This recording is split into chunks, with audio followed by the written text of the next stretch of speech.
The mind, a maze, a house of mirrors, reflecting not reality, but interpretations, thoughts of doubt dressed as truth, a cognitive distortion, a twisted lens through which we perceive the grand play of existence. Take, for instance, the phantom of infidelity, a specter conjured from the depths of insecurity. A partner ventures out, laughter echoes in the night, and the mind, that treacherous architect, begins its construction. What if, it murmurs, a serpent coiling around the heart? What if trust is a fragile illusion? What if the vow spoken holds no weight? The belief, a seed of suspicion planted long ago, blossoms into a choking vine.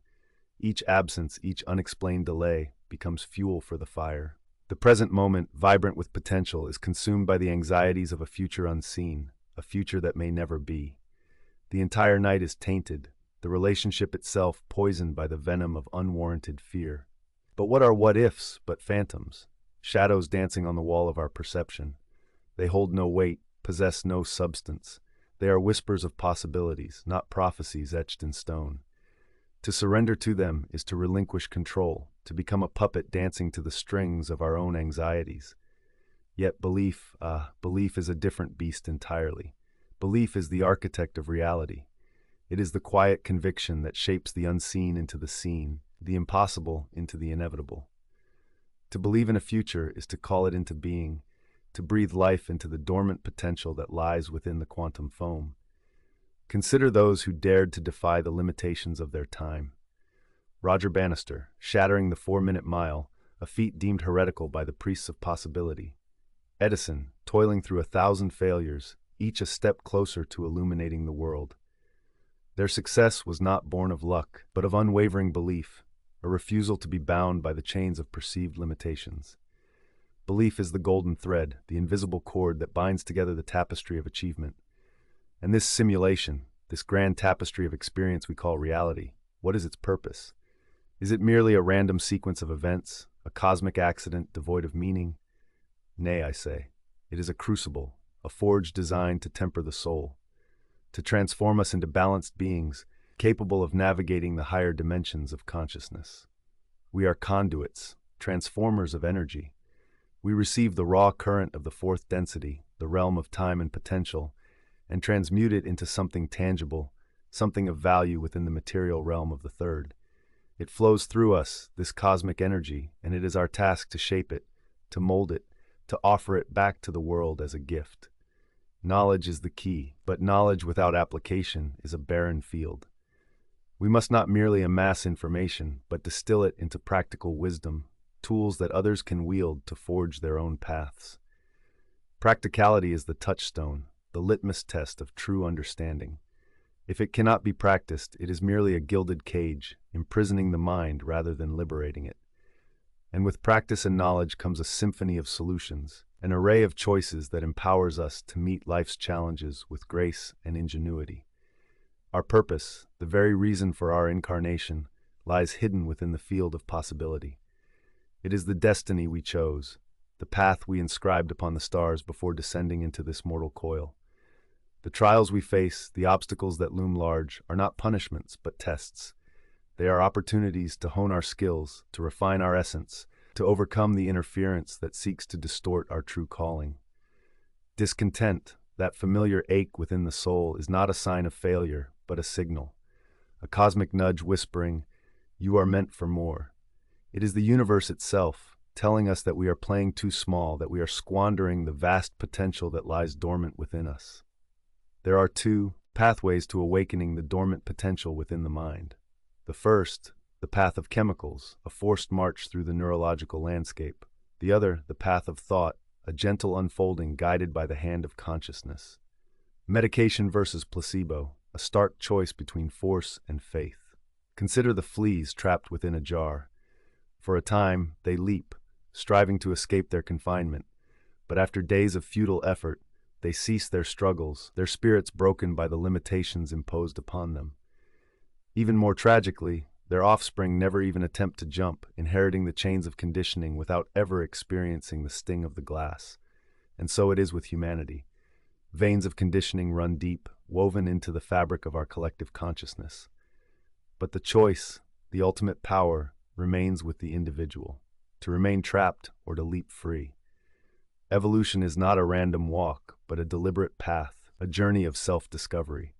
It is the initiative we take to uncover our capabilities, to push beyond the boundaries of what we believe possible. Confidence, that elusive quality, arises from this very act of discovery. The confident individual is not immune to darkness, but they have stared into its abyss and emerged, bearing the light of their own truth. They have found their path, and each step forward is imbued with clarity and purpose.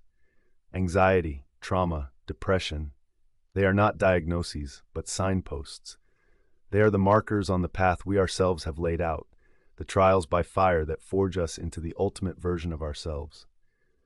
To face the darkness is not to succumb to it, but to find within it the strength to heal ourselves, and in doing so, to heal the world. We asked for these missions, these challenges that seem insurmountable. We came here to learn, to grow, to experience the full spectrum of human existence, and now we are living the very stories we wrote for ourselves. One would not entrust their heart to a surgeon who had never held a scalpel, nor their life to a pilot who had never flown. Why then do we readily relinquish control over our own minds, outsourcing our healing to external forces? Therapy and medication can be valuable tools, but they are not solutions in themselves. To treat them as such is to prolong the journey, to delay the integration of self. True purpose is not found in the external world, but within the depths of our own emotions. Still the mind, quiet the chatter, and turn your gaze inward to the seat of intuition, the third eye chakra. There, amidst the memories and experiences that resonate most deeply, you will find the clues to your calling. Follow those threads, explore those echoes, and you will find yourself upon a path that ignites an unquenchable fire within your soul, a passion that others cannot ignore. The goal is not enlightenment, but self-discovery. To find the one, the unique perspective you crafted before entering this grand illusion. Your personality is the toolkit, the collection of skills and traits you possess to play your role in the cosmic dream. The darkness is the canvas, the theater in which we find ourselves reflected, the mirror of everything around you reflecting a piece of yourself. Darkness, in truth, is an ally. It is the catalyst that drives us to seek the light, to discover our own inner radiance. The pain and suffering we witness in others is not a call for pity, but a call to action. It is an invitation to share our light, to help them navigate their own journeys through the ever-evolving landscape of existence. If we were all to experience the same thing at the same time, there would be no learning, no growth. Light is understanding, but darkness is the guide. It is the journey into the unknown, the exploration of new realities that allows us to truly appreciate the brilliance of the light. We emerge from darkness as infants, absorbing the light like photosynthesis, transforming experience into knowledge, the fuel for the conscious being. Sometimes we fail to heed the whispers of the light, the gentle nudges of our intuition, the angels that seek to guide us. We become fixated on the material world, blinded by its allure, and when we ignore the angels, the universe employs the demons, forcing us back on course through the crucible of darkness, the consequences of our own ignorance. Knowledge illuminates, dispelling the shadows of obscurity. But when we resist the path of illumination, we enroll ourselves in the University of Hard Knocks, a school of experience where lessons are learned through trial and error. We are the shades of gray, the balance between light and dark. We wield both forces, embracing the duality of existence. Like the negative green energy that balances mood and emotion, we strive to find equilibrium, to navigate the spectrum of experience with grace and resilience, to become whole.